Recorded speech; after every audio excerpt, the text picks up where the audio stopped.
सोचिए, हिंदुस्तान से कोई फकीर लगभग 1500 साल पहले चीन पहुंचता है। वहां का महान बादशाह खुद उससे मिलने आता है और कहता है, सुना है तुम किसी का भी मन शांत कर सकते हो।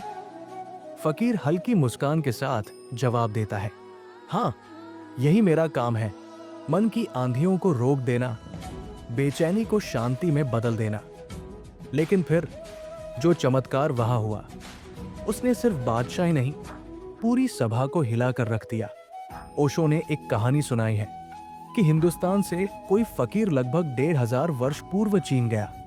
वहां का एक बहुत बड़ा बादशाह उससे मिलने आया। बादशाह ने कहा, मैंने सुना है कि तुम किसी का भी मन शांत कर देते हो। फकीर ने मुस्कुराकर उत्तर दिया, बिल्कुल सही सुना है, यही तो हमारा असली काम है, लोगों का मन शांत करना। तो क्या तुम्हें भी अपना मन शांत करवाना है? बादशाह ये सुनकर हैरान रह गया।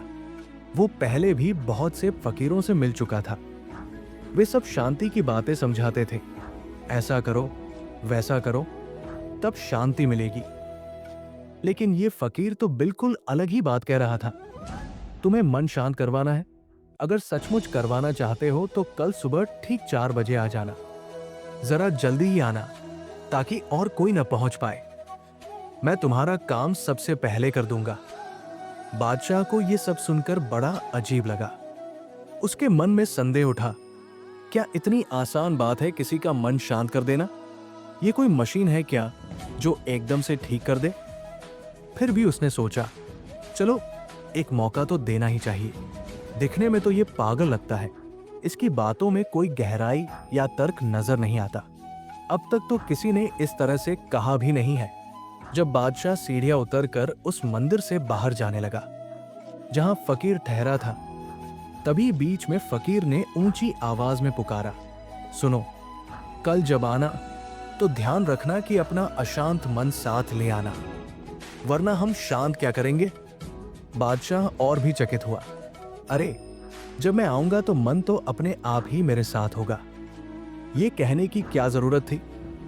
ये आदमी सचमुच पागल नजर आता है। लेकिन दूसरे दिन सुबह 4 बजे से भी पहले ठीक 3 बजे ही बादशाह वहां पहुंच गया। आखिर कौन ऐसा नहीं होगा जो अपने अशांत मन को शांत करवा लेना चाहे? आप होते तो आप भी चले जाते, और वो भी बिल्कुल मुफ्त में। न कोई काम कराना, न धन मांगना, न कुछ लेना, न कुछ छीनना। जब बादशाह पहुंचा तो फकीर ने पूछा, तो ले आए अपना मन? बादशाह झुंझलाकर बोला, ये कैसी अजीब बातें करते हो? मैं आया हूं तो मेरा मन भी आ ही गया होगा। फकीर शांत स्वर में बोला, इतना आसान मामला नहीं है। ये जरूरी नहीं कि जहां तुम हो वही तुम्हारा मन भी हो। अक्सर तो आदमी कहीं होता है और उसका मन कहीं और। अभी तुम यही मेरे सामने बैठे हो, पर क्या ये निश्चित है कि तुम्हारा मन भी यही बैठा है? 100 में से 99 बार मन कहीं और ही भटकता है। उसकी तो आदत ही है कहीं और रहने की। इसके बाद फकीर ने कहा, आंखें बंद करो। राजा ने उसकी आज्ञा का पालन किया और आंखें बंद कर ली। फकीर बोला, अब मैं देख रहा हूं कि तुम एक मोची की दुकान पर खड़े हो। सच यही था कि राजा रात भर से इसी चिंता में था। उसके जूते खराब हो चुके थे और वो सोच रहा था कि सुबह होते ही किसी मोची के यहां जाकर नए जूते खरीद ले। इसलिए जब वो फकीर के पास पहुंचा तो मन की शांति उसे उतनी मूल्यवान नहीं लगी। उसके लिए तो जूते खरीदना कहीं ज्यादा जरूरी बात थी। बाहरी रूप से वो मन शांत कराने आया था, पर भीतर ही भीतर जूते खरीदने की बात उसके मन पर हावी थी। फकीर ने जैसे ही आंखें बंद करवाई, तुरंत कहा, मैं देख रहा हूं कि तुम तो अभी एक दुकान पर खड़े होकर जूते खरीद रहे हो। दुकान अभी खुली भी नहीं है और तुम वहां पहले ही पहुंच गए हो। मौची अभी सो रहा है और तुम पहले ही हाजिर हो। यह सुनकर राजा घबरा गया और बोला, हाँ, आप सही कह रहे हैं, मेरा मन तो सचमुच वही चला गया था। फकीर ने शांत स्वर में कहा, इसीलिए तो मैंने कहा था कि कल जब आना तो अपना मन भी साथ ले आना। अब तुम अपने मन को सचमुच यहां ले आओ। आंखें बंद करो और भीतर जाकर खोजो कि अशांति कहाँ है। जैसे ही तुम्हें वो अशांति मिल जाए मुझे बता देना, मैं उसे हमेशा के लिए समाप्त कर दूंगा। राजा ने आंखें बंद की। चारों ओर सन्नाटा था। सुबह का समय था। गहरा अंधेरा फैला हुआ था। आसपास कोई और नहीं था। सामने केवल वो अद्भुत फकीर बैठा था, हाथ में एक डंडा लिए हुए।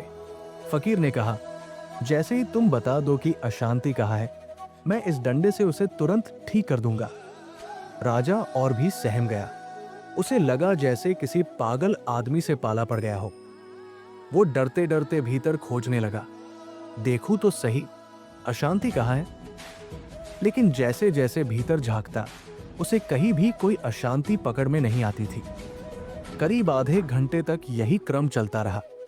तब फकीर ने डंडे से उसे हल्का धक्का दिया और कहा, बहुत देर लगा रहे हो, जल्दी बताओ कहाँ है अशांत मन।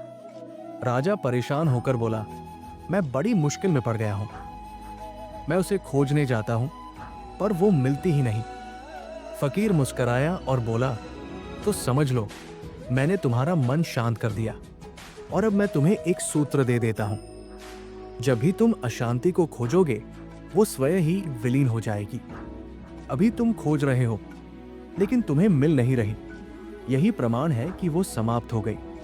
फिर फकीर ने समझाया, मनुष्य जिस किसी भी चीज के प्रति भीतर जागृत होकर खोजने लगता है वो चीज स्वतः विलीन हो जाती है, क्योंकि जागरूक मन दीपक की ज्योति के समान हो जाता है। यदि तुम्हारे घर में अंधेरा हो और मैं तुमसे कहूं कि एक दीपक जलाकर देखो कि अंधेरा कहाँ है, तो जैसे ही दीपक लेकर तुम किसी कोने में जाओगे अंधेरा वहीं से विलीन हो जाएगा। आप कभी दीपक लेकर अंधेरे को खोज नहीं सकते। सूरज प्रतिदिन सुबह उगता है और शाम को अस्त हो जाता है। यह क्रम अनगिनत दिनों से चल रहा है, लेकिन आज तक सूरज भी अंधेरे को खोज नहीं पाया। वो जहां भी उपस्थित होता है वही अंधेरा विलीन हो जाता है। इसी प्रकार ज्ञान ने भी कभी अंधकार को नहीं जाना। भीतर खुली हुई आंख ने कभी अंधेरा नहीं देखा। उसने कभी पाप को नहीं जाना। इसलिए जब हम आंखें खोलकर भीतर खोजते हैं तो पाते हैं कि क्रोध उठने पर उसे केवल देखना है, निरीक्षण करना है। जब वासना मन को जकड़ ले तब भी उसका निरीक्षण करना है। हमारी आंखें सदा बाहर देखती रहती हैं, पड़ोसी को देखती हैं, दूर देशों में रहने वाले लोगों को देखती है, संसार की हर वस्तु को देखती है।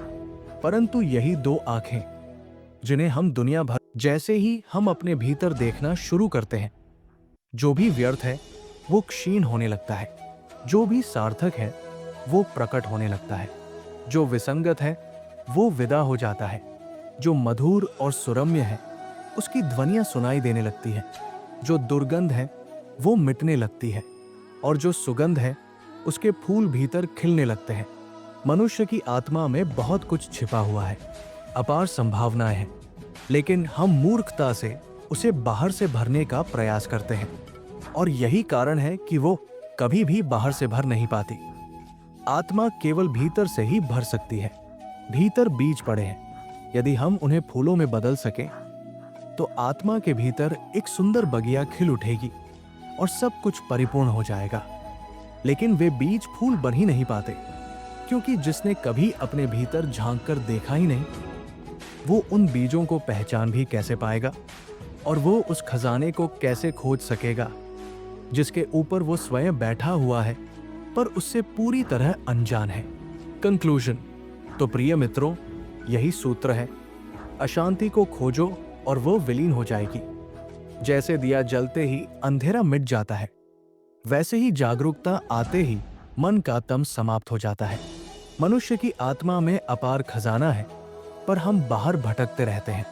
जैसे ही भीतर झांकना शुरू करेंगे, भीतर पड़े बीज फूलों में बदलेंगे और जीवन एक बगिया बन जाएगा। याद रखो, खुद को देखने का अभ्यास ही सच्चे ध्यान की शुरुआत है। अगर आपको ओशो के इस अमृत वचन ने छुआ हो, अगर ये प्रवचन आपको भीतर तक जागृत कर पाया हो, तो कृपया इस वीडियो को लाइक करें, अपने मित्रों और परिवार के साथ शेयर करें और हमारे चैनल को सब्सक्राइब करें ताकि ऐसे ही और गहन प्रवचन आप तक लगातार पहुंचते रहें। आपका सहयोग ही हमारे लिए सबसे बड़ी प्रेरणा है। धन्यवाद।